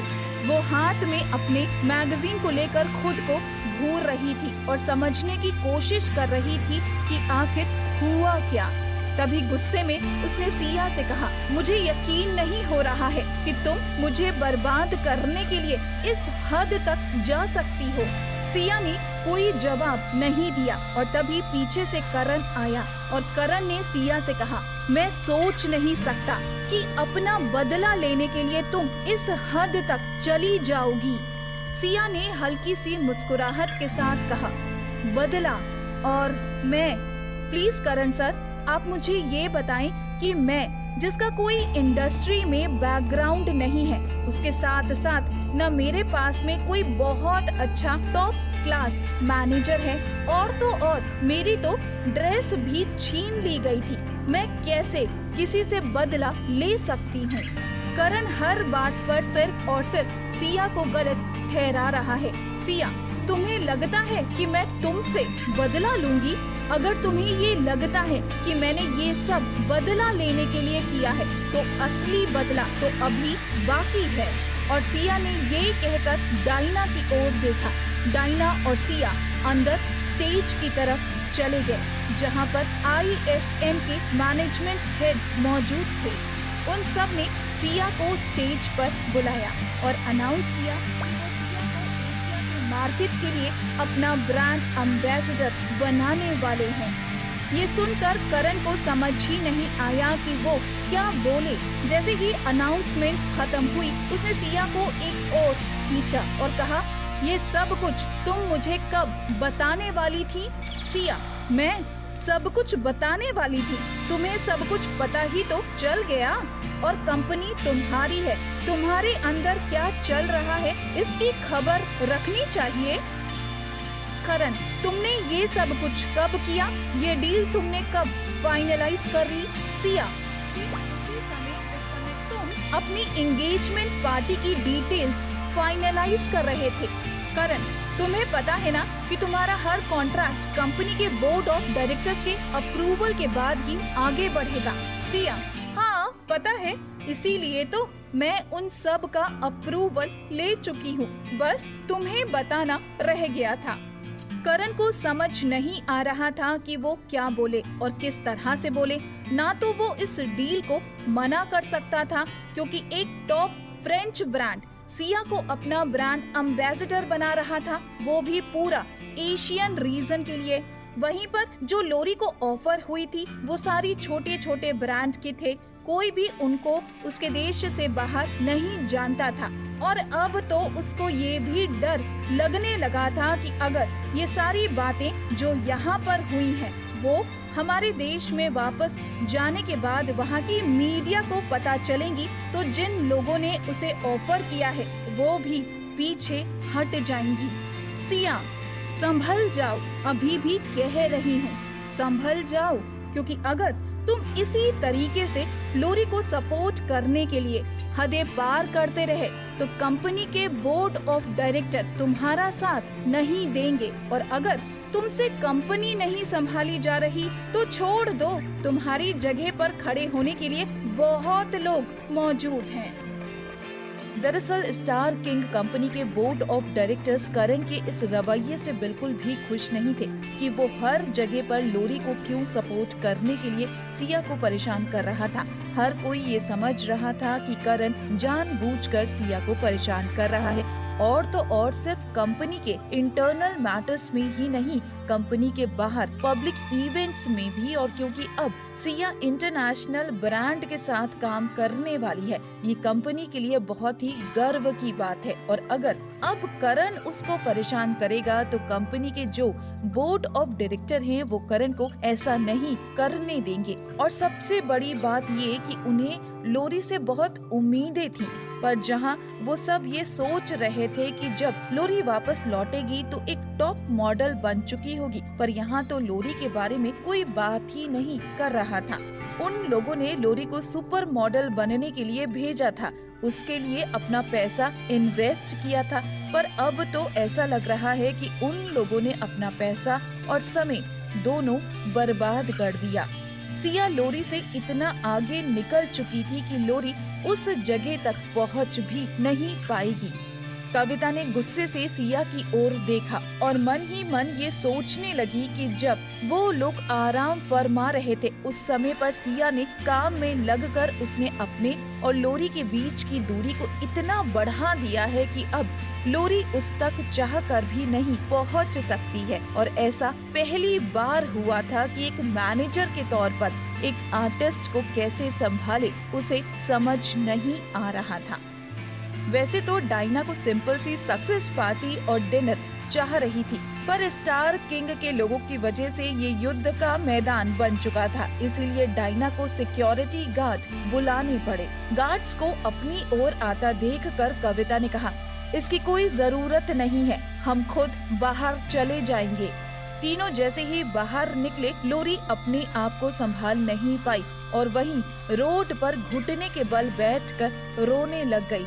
ये सब चीजें राजवीर ने देखी जो सिया को लेने आया हुआ था और चुपचाप एक कोने में अंधेरे में छुपकर खड़ा हुआ था। उसने लोरी का वीडियो फोन पर रिकॉर्ड कर लिया और मन में सोचा, अभी तो एक छोटे से झटके से यहाँ रोड पर पड़ी हुई हो, अभी तो बहुत बड़ी लड़ाई बाकी है। राजवीर सब कुछ अपनी आंखों से देख रहा था। उसे समझ में आ रहा था कि इन लोगों की किस्मत बहुत खराब है। तभी राजवीर ने पीयूष को फोन किया और कहा, इस कविता के बारे में सारी डिटेल्स पता करो। ये किस कंपनी में काम करती है, कहाँ रहती है, सब कुछ। आखिर इसने वैसे भी सिया को परेशान किया है, लौटते लौटते कुछ इसके लिए भी करना तो बनता है ताकि ये जिंदगी भर याद रखे। तभी राजवीर ने सोचा कि सिया इन लोगों के खिलाफ अपनी लड़ाई तो जीत चुकी है, तो अब मैं उसकी कोई मदद नहीं कर रहा हूँ, तो मैं कोई गलती कर रहा हूँ। इन तीनों के पार्टी से निकल जाने के बाद सिया सबके साथ मिलजुल कर हंसी मजाक कर रही थी और सबके साथ पार्टी एंजॉय कर रही थी, लेकिन वो राजवीर को बहुत ज्यादा देर इंतजार नहीं कराना चाहती थी। इसीलिए उसने डायना से बहाना किया कि उसकी तबीयत कुछ ज्यादा अच्छी नहीं लग रही है, इसलिए वो जाना चाहती है और वो पार्टी से निकल गई। तीनों जैसे ही बाहर आए तो राजवीर उसे एक अंधेरे कोने में खड़ा दिखाई दिया। सिया ये सोचकर आश्चर्य में थी कि एक ऐसा इंसान जो पार्टी का अट्रैक्शन होता है, पर उसके लिए अंधेरे कोने में वीराने में खड़ा हो जाता है। राशि और मीरा दोनों उन दोनों के बीच में कबाब में हड्डी नहीं बनना चाहते थे, इसलिए वो दोनों ने अपने लिए टैक्सी बुला ली और सिया जाकर राजवीर के साथ गाड़ी में बैठ गई। राजवीर ने जैसे ही उसकी ओर देखा, ड्रेस स्लीवलेस होने की वजह से उसके कंधे खुले हुए थे और ठंडे हो रहे थे।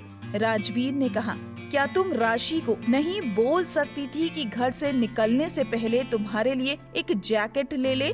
और ये कहते हुए उसने अपना कोट निकालकर सिया को पहना दिया।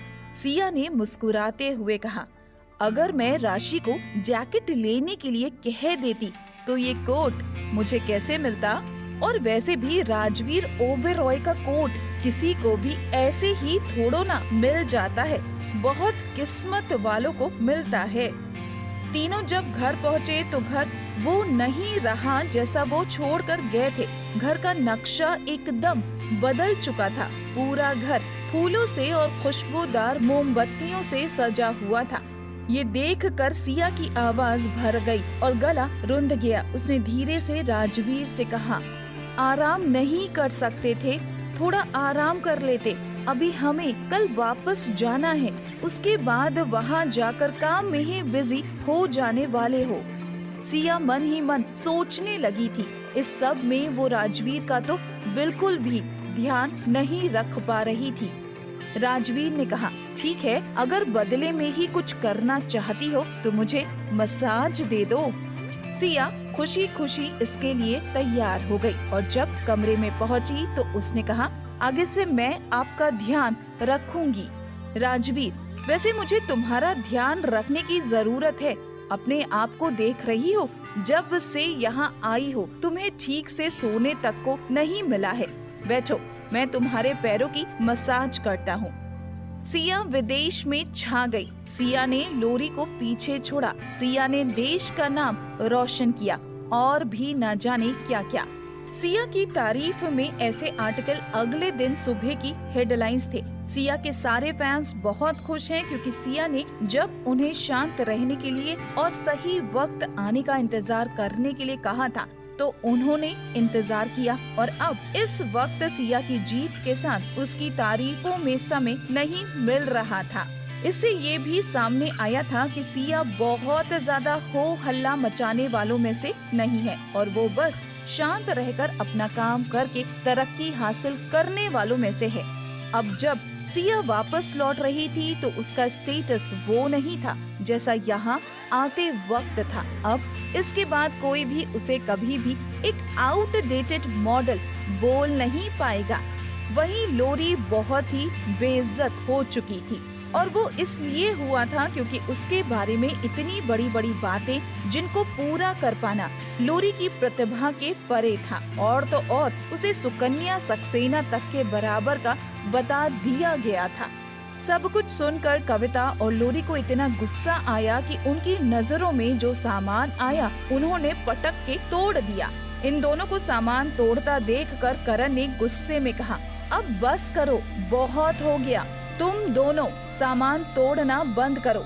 बुरा तो करण को भी लग रहा था पर वो इन दोनों से थोड़ा ज्यादा दुखी है क्योंकि स्टार किंग कंपनी के बोर्ड ऑफ डायरेक्टर्स उससे पहले ही वार्निंग दे चुके थे कि वो बात बात पर लोरी का जो साथ और लोरी को इस तरीके से प्रमोट कर रहा है वो गलत है। पर करण तो प्यार में पागल था, उसने बात मानी नहीं और अब जबकि लोरी उम्मीदों पर खरी नहीं उतर पाई तो वो ये सोच रहा है कि वो वापस जाकर उनको क्या जवाब देगा और कैसे उनका सामना करेगा। करण को कुछ भी समझ नहीं आ रहा था। इस समय उसका दिमाग भी कुछ बंद हो चुका था। तभी कविता ने कहा, क्या हम मम्मी की मदद लें? करण, मम्मी की? इस समय मैं कुछ भी नहीं करूँगा। करण ने कभी भी अपनी माँ का जिक्र नहीं किया था क्योंकि उसके पिता की मौत के बाद उसकी माँ ने एक फेमस डायरेक्टर से शादी कर ली और तब से उनका परिवार टूट गया। करण कोई बात नहीं करना चाहता था। उसने कहा, अभी नहीं, जाने के बाद देखता हूँ मुझे क्या करना है। कविता करण की आवाज में गुस्सा समझ सकती थी, इसलिए उसने करण से कहा, मुझे उम्मीद है तुम्हें ये तो नहीं लग रहा है कि ये सब कुछ मेरी वजह से हुआ है। मैंने कुछ नहीं किया और जो भी किया है वो तुम दोनों के लिए किया है। मुझसे ज्यादा तुम्हें सिया पर गुस्सा होना चाहिए, उसने ऐसी हरकत की है। कविता अभी बोल ही रही थी कि तभी उसके हाथ में उसका फोन बजने लगा। फोन उसके ऑफिस से था। एक गर्व म्यूजिक बैंड जिसको कविता मैनेज कर रही थी उसे एक रात क्लब में ड्रग्स करते हुए पकड़ा गया और जब ये सब कुछ हुआ उस वक्त कविता गायब थी क्योंकि उसके पास में अपने काम के लिए समय ही कहाँ था। वो तो दूसरों की जिंदगी में ज्यादा बिजी थी।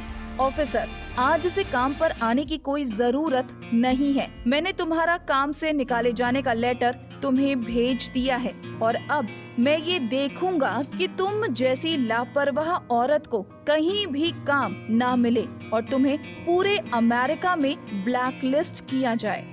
अपने बॉस के शब्दों को सुनकर कविता के होश उड़ गए थे। उसने अपने आप को संभालते हुए कहा, सर प्लीज मुझे अपनी सफाई देने का एक मौका तो दीजिए। बॉस, क्या मौका दूं तुम्हें?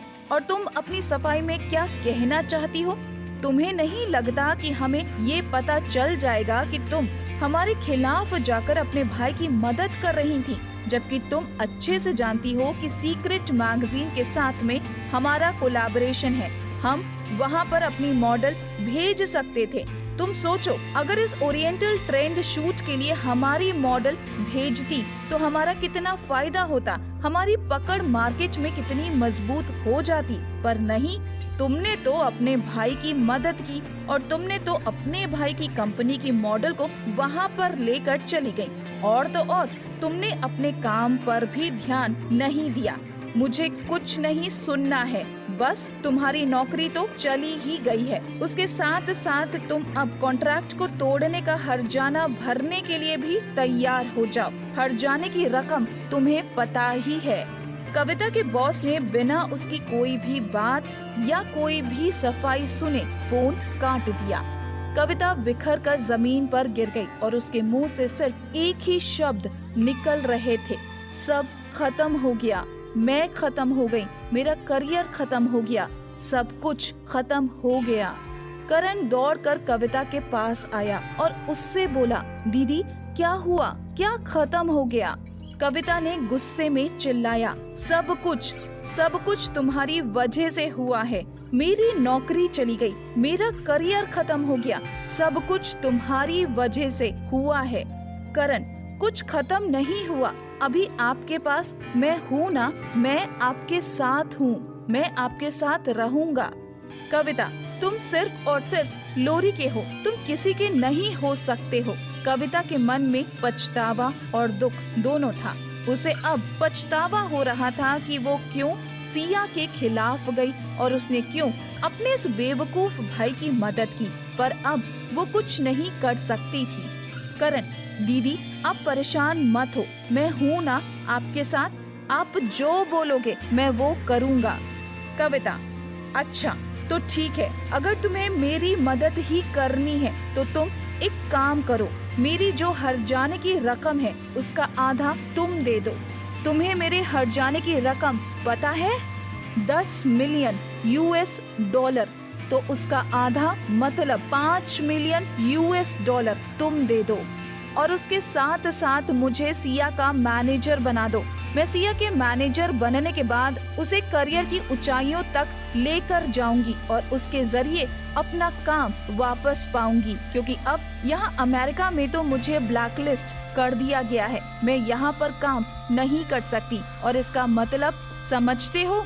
इसका मतलब ये है कि मैंने इतने साल अपना करियर बनाने में जो मेहनत की थी वो यहाँ पर सब बर्बाद हो चुकी है। मैं यहाँ पर अब जीरो हूँ, बस जीरो। करण ऐसा नहीं होने दे सकता था। वो अपनी बहन को सिया की मैनेजर नहीं बना सकता, क्योंकि सबसे पहली बात तो ये फैसला ही गलत है। दूसरी बात ये कि वो सिया से पीछा छुड़ाने के मौके ढूंढ रहा है।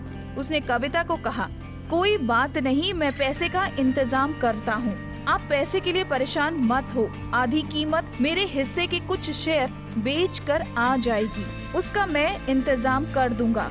आप सिया का मैनेजर बनने की जिद छोड़ दो, क्योंकि पहली बात तो ये है कि जो हमने सिया के साथ किया है उसके बाद सिया इस बात के लिए कभी भी तैयार नहीं होगी। और दूसरी बात ये कि उसके पास पहले से ही मीरा है।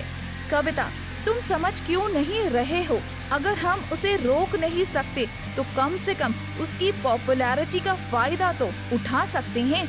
और तो और अगर मैं उसके साथ रहूंगी तो उस पर नजर भी रख सकती हूँ। तुम समझो, हम एक तीर से 2 शिकार कर पाएंगे। ये सुनने के बाद करण को इस बात में थोड़ा सा लॉजिक लगा और वो अपने ही फैसले के बारे में दोबारा सोचने लगा। उसे लग रहा था कि सही बात है, सिया को दबाया तो नहीं जा सकता, कम से कम हम उसका फायदा तो उठा ही सकते हैं। लोरी इन दोनों के इस फैसले से बिल्कुल भी खुश नहीं थी, पर वो इस वक्त कुछ बोल नहीं सकती थी, क्योंकि अभी जो सीक्रेट मैगजीन में हुआ और जिस तरीके से उसकी बेइज्जती हुई वो कुछ बोलने लायक नहीं बची है, और इस वजह से वो चुप थी। पर उसने रोती हुई शक्ल बनाकर करण की ओर देखा और कहा, क्या तुम मुझे प्यार नहीं करते? करण, कैसी बात कर रही हो? मैं तुम्हें प्यार क्यों नहीं करता? कैसी कैसी बातें तुम्हारे दिमाग में आती रहती हैं। तुम एक बात समझो, सिया को रोका नहीं जा सकता, ये तो तुम पहले भी देख चुकी हो और महसूस भी कर सकती हो, तो कम से कम उसका फायदा ही उठाएं। और मेरी बहन पर अब तुम ये सब छोड़ दो, वो सब कुछ संभाल लेगी और वो सिया पर नजर रखेगी, तो कम से कम हमें थोड़ा सा आराम मिलेगा। कविता अभी भी सिया को कंट्रोल करने के सपने देख रही थी, पर क्या राजवीर ऐसा कभी भी होने देगा? कविता, ठीक है, तुम लोग पहले लौट जाओ, मैं यहाँ का सारा मामला सुलझाकर यहाँ का सब कुछ काम खत्म करके फिर तुम्हारे बाद आती हूँ। ISN का फोटोशूट पास आ रहा है और ये शूट इंडिया में ही होने वाला था, इसलिए सिया को अब वापस लौटना था। पर अच्छी बात ये थी कि इस बार उसे करण और लोरी के साथ नहीं लौटना पड़ेगा। मीरा उसके पास आई और उससे कहा, तुम्हें पता है आज ही वो दोनों भी लौटने वाले हैं। सिया, तो तुम्हें पता है ना कि तुम्हें क्या करना है। दरअसल पिछली बार सिया गई थी तो एयरपोर्ट पर उसके खिलाफ लोरी ने बहुत सारे लोगों को खड़ा किया था और अच्छा खासा तमाशा खड़ा करवाया था। पर इस बार तो सिया के फैंस ने उसके वेलकम के लिए एक प्रोग्राम ऑर्गेनाइज किया है जो वो एयरपोर्ट पर ही करने वाले हैं। तभी पीछे से राशि आई और आकर कहा, तुमने अभी तक इस खबर का इस्तेमाल नहीं किया कि लोरी प्रेग्नेंट है। मीरा, क्या लोरी प्रेग्नेंट है? मीरा को दरअसल अब तक ये नहीं पता था कि लोरी प्रेग्नेंट है। सिया, हाँ मुझे पता है, वो इतने समय से टॉप 10 मॉडल कंपटीशन का इंतजार कर रही थी और तुम्हें तो ये पता ही होना चाहिए कि टॉप 10 मॉडल कंपटीशन का सबसे बड़ा क्राइटेरिया यही है कि प्रेग्नेंट औरत इस कंपटीशन में हिस्सा नहीं ले सकती। राशि, तो तुम किस बात का इंतजार कर रही हो, बता दो। सिया, नहीं, लोरी एक घटिया इंसान है, वो किसी भी हद तक जा सकती है इस कंपटीशन को जीतने के लिए। अगर उसे कुछ नहीं मिला तो वो अपना अबॉर्शन भी करवा सकती है, इसलिए पहले उसे कंपटीशन जीत जाने दो। स्टेज पर जब वो अवार्ड ले रही होगी ये खबर मैं उस वक्त लीक करूंगी। और वैसे भी हाथ आकर छिन जाने वाली चीज में ज्यादा दर्द होता है। सिया ने न्यूज़पेपर में कविता की कंपनी से निकाले जाने की खबर पढ़ी और उसमें जो कंपनी ने सबसे बड़ी उसकी गलतियां लिखी थी उसमें था कि उसने अपना कॉन्ट्रैक्ट तोड़ा है और अब उसे लंबा चौड़ा हर्जाना भी देना होगा। ये खबर पढ़ते ही सिया का चेहरा अचानक से राजवीर की ओर मुड़ गया और उसने सोचा, ये आदमी खुद को बिल्कुल नहीं संभाल सकता। पूरे रास्ते राजवीर ने सिया का हाथ थाम रखा था। उसे पता था कि इसने लोरी को पीछे छोड़ा है, पर वो ये भी जानता था कि सिया लोरी को पूरी तरह से बर्बाद होते देखना चाहती है। सिया लोरी को उस हद तक पहुंचाना चाहती है कि करण उसे अपने आप से अलग कर दे और लोरी को छोड़े जाने के दर्द का एहसास हो। खैर, सिया के चेहरे पर एक छोटी सी हंसी लाने के लिए राजवीर ने अपना फोन निकाला और फोटोज देखने लगा और उसके बाद उसने अपना फोन मीरा को दिया और कहा, इसे इंटरनेट पर डाल दो। फोटो में लोरी अपने घुटने के बल बैठी हुई थी। ये वही फोटो थी जो उसने कल रात को खींची। बिल्कुल टूटी हुई लोरी घुटनों पर जमीन पर बैठी हुई है। फोटो देखकर दोनों मीरा और राशि के चेहरे पर एक मुस्कुराहट आ गई, क्योंकि वो दोनों ये जानते थे कि ये कपल एक दूसरे पर जान देते हैं। जैसे ही ये सारे लोग एयरपोर्ट पहुंचने वाले थे, एयरपोर्ट पहुंचने से ठीक थोड़ा पहले राजवीर ने कार रुकवाई और सिया की ओर देखते हुए कहा, हम साथ में नहीं देखे जा सकते हैं। मैंने तुम्हारे लिए पीछे एक और गाड़ी बुलवा रखी है, जाकर तुम तीनों उसमें बैठ जाओ। अभी यहाँ पर क्योंकि ओरिएंटल ट्रेंड हिट रहा है, इसलिए सब तुम्हें पहचानते हैं। हम दोनों का साथ में देखा जाना तुम्हारे करियर के लिए ठीक नहीं होगा। सिया को बुरा लग रहा था और उसे गिल्टी फील हो रहा था कि वो राजवीर की पत्नी होने के बावजूद भी लोगों के बीच दोनों साथ में नहीं दिख सकते, और तो और कई बार उन्हें बिल्कुल एक दूसरे से अनजान की तरह बिहेव करना पड़ता था। राजवीर, तुम जाओ, मैं तुम्हारा फर्स्ट क्लास के केबिन में इंतजार करूंगा। सिया, आप मेरा इंतजार करना और तब तक करना जब तक मैं आपके लेवल पर ना पहुंच जाऊं। जिस दिन मैं तुम्हारे लेवल पर पहुंच जाऊंगी उस दिन मैं खुद सारी दुनिया को बताऊंगी कि मैं तुम्हारी पत्नी हूं और हम एक ऐसा शादीशुदा जोड़ा है जो एक दूसरे पर जान देते हैं। वैसे राजवीर का वश चलता तो सिया को अपने घर में वो छुपा देता ताकि उसे कोई और भी देख ना सके, पर वो ये भी जानता है कि सिया सुपर मॉडल बनने के लिए ही पैदा हुई है। राजवीर अच्छे से जानता था कि सिया का ओहदा अभी वो नहीं था जैसे पहला था जब वो आई थी। अब यहाँ पर सिया के फैंस बढ़ चुके हैं और सिया के फैंस ने अगर उसे घेर लिया तो उसे देरी हो सकती है या थोड़ी बहुत समस्याएं भी हो सकती थी। इसलिए उसने पहले ही 4 बॉडीगार्ड को एयरपोर्ट पर लाकर रखा था। सिया जैसे ही अंदर आई, फैंस उसका नाम लेकर चिल्लाने लगे, सिया तुम बहुत अच्छी हो, तुम्हारे फोटोज बहुत अच्छे हैं, हम तुम्हें बहुत पसंद करते हैं और भी बहुत कुछ। सारे फैंस सिया को इस तरीके से आवाजें लगा रहे थे। सिया ऐसे ही थोड़ा आगे बढ़ी जहाँ पर कम लोग थे। उसने वहाँ अपने फैंस के साथ बहुत सारे फोटो खिंचवाए, उनको ऑटोग्राफ दिया और जैसे ही भीड़ बढ़ने लगी, राजवीर के भेजे हुए बॉडीगार्ड ने उसके लिए रास्ता बनाया। तभी मीरा ने बीच बचाव किया और फैंस को जाकर कहा कि सिया को काम की वजह से ज्यादा आराम करने का मौका नहीं मिला है। मुझे उम्मीद है आप लोग समझ सकते हैं कि उसे थोड़े आराम की जरूरत है। ये कहकर राशि और मीरा सिया को टर्मिनल की ओर ले गईं। जैसे ही वो लोग पहुँचे, वेटिंग लाउंज में सिया बैठकर इंतजार करने लगी।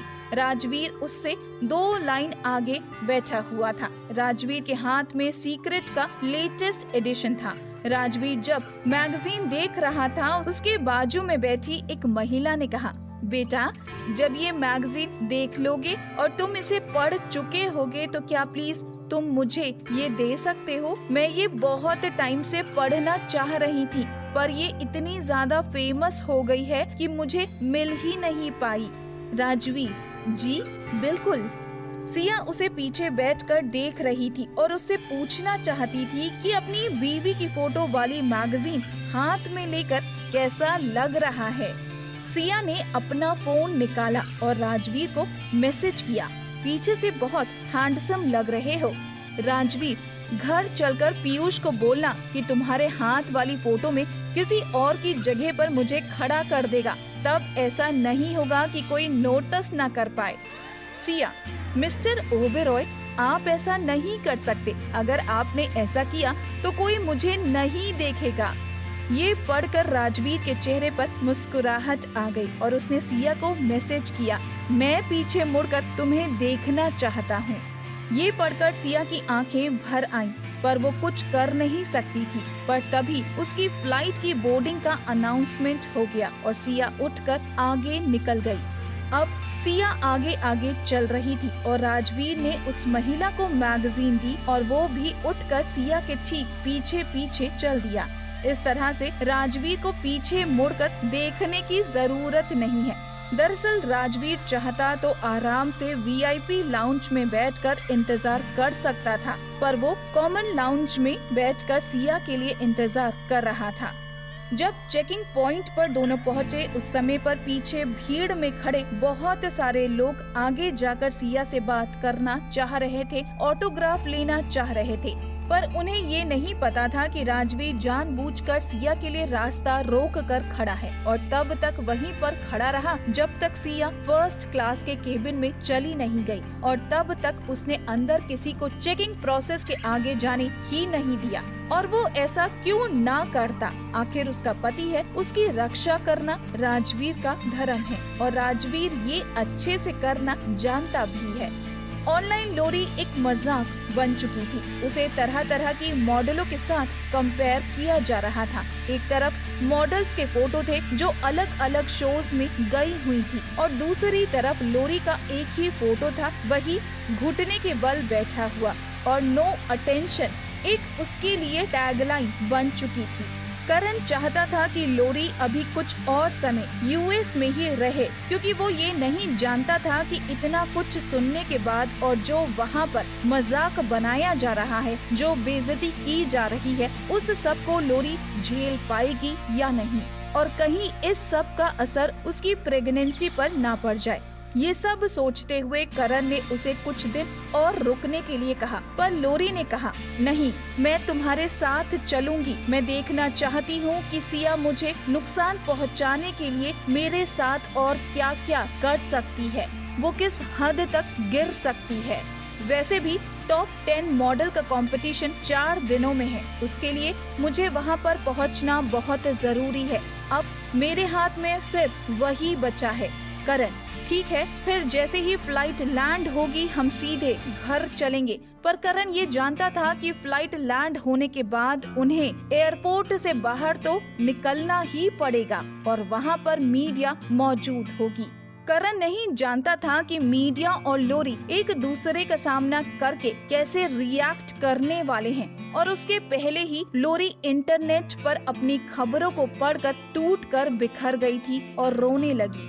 इंटरनेट पर करण ने भी जो देखा वो सब कुछ उसे गुस्सा दिलाने के लिए काफी था। वो तो बस यही सोच रहा था कि उसने सिया को पहचानने में कितनी गलती कर दी है, या वो उसे कभी समझ ही नहीं पाया। एक ऐसी लड़की जो उसके प्यार के लिए किसी भी हद तक जा सकती थी, आज उसके ऊपर एक रत्ती भी दया नहीं दिखाती है, और तो और अपनी आखिरी सांस तक उसका मकसद सिर्फ और सिर्फ लोरी और करण को जहन्नुम में पहुंचाना है। सिया एयरपोर्ट पर पहुंची और वहां पर उसका बहुत अच्छे से स्वागत हुआ। उसके कुछ फैंस उसके नाम के बोर्ड हाथ में लेकर खड़े थे, तो कुछ लोग उसका नाम चिल्ला रहे थे, तो वहीं कुछ लोग उसके लिए फूल लेकर आए थे। वैसे तो स्टार किंग को इस बात के लिए बहुत गर्व होना चाहिए था कि उसकी एक आर्टिस्ट को इतनी पहचान, इतना प्यार मिल रहा है, पर करण इन सब के लिए एक रत्ती भी खुश नहीं था। वो बस यही सोच रहा था कि आखिर वो क्या करे जिससे वो सिया को कंट्रोल कर सके, पर इस वक्त कविता पर भरोसा करने के अलावा उसके पास कोई चारा नहीं था। और साथ ही साथ वो ये भी सोच रहा था कि क्या अब उसकी माँ को कांटेक्ट करने के अलावा उसके पास कोई और ऑप्शन नहीं बचा है। इस कहानी का अगला भाग देखने के लिए आप मेरे चैनल के सब्सक्राइब कर बेल को प्रेस करें ताकि नया एपिसोड आने पर आपको नोटिफिकेशन मिल जाए। आपको यह वीडियो अच्छा लगा हो तो लाइक, शेयर और कमेंट जरूर कीजिएगा। धन्यवाद।